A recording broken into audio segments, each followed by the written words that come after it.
Latest installment of The Art of Scoring. So we're giving out some awards, one of your favorite things. Did you have something you wanted to say first? Well, just a disclaimer that for these awards, there's a lot of things that factor in, number one, but also there's a lot of candidates for each award, but we can only pick one. So don't dilute it. Picking one. Yeah, you got to pick one. You got it with conviction, I can tell.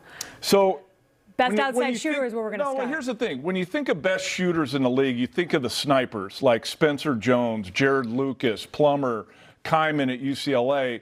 But if you look at the numbers, Chris Duarte, 53 from 2, 44 from 3. Nobody else is doing that. So when you think of Duarte, you don't think of him as like this catch and shoot spot up guy because he does so much.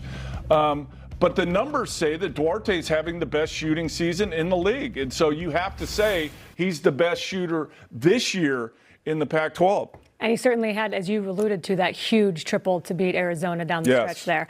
Okay, so that's the outside game. How about inside game? Who's the best scorer in the post? This one I couldn't decide. And we took Evan Mobley out because he's going to win every other award. So he doesn't need one of these awards, too. But I started thinking about guys that have really good footwork down there, guys that you can throw it into. They're singled up. They can get you a bucket. It turns out it's a couple of undersized guys, Cody Riley, Evan Battey, both below the rim type guys. They don't turn and dunk it on you. But great footwork in the paint. Riley's been good ever since he's been at UCLA. Battey, the same thing. They get it done in different ways. They want contact. They deliver contact. They absorb contact and get it done down low. Battey's featured a little bit more in the Colorado offense than Cody Riley is for UCLA, but both very good down there. And again, playing against size, playing against length, their footwork and their strength allow them to be really good down there in the paint. And sometimes when I think about Battey, you also think about it's kind of an underrated skilled passer out of the post. You can make some good passes as well. Yep.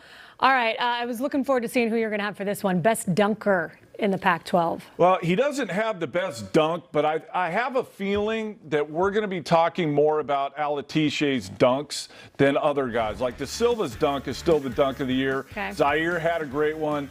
But when you just think of guys that are bouncy and dunk it a lot, he's who I think about, Alatishe. I think Ian Martinez at Utah, we're going to be talking a lot about. He had a couple dunks on Saturday night that you kind of raised your eyebrows a little bit, but I'm going to give it to Alatishe. I don't have the numbers. Mulligan, maybe you can look it up. We'll revisit in the postgame.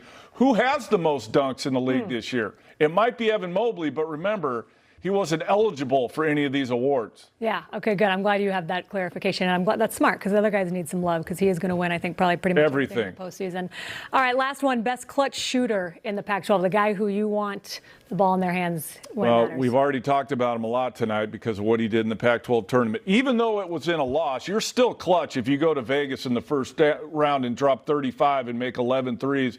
But I go back to 2 weeks ago, that second half against Colorado, I haven't seen anything like that in a while, and they won that game. That's what was clutch to me, is like guys get hot and bring a team back and get them close.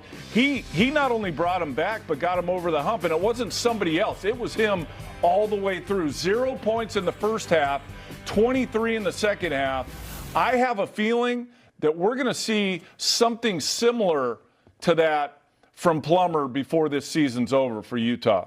Yeah, well, I'm looking forward to seeing what he's going to do tonight. Is there anyone that you feel like you left off? Was there somebody who got snubbed who didn't make the list that we need to give? Well, we need to make more awards. I mean, we only did 4 categories. There's more than 4 categories. Is there a 5th category that you want to make up right now?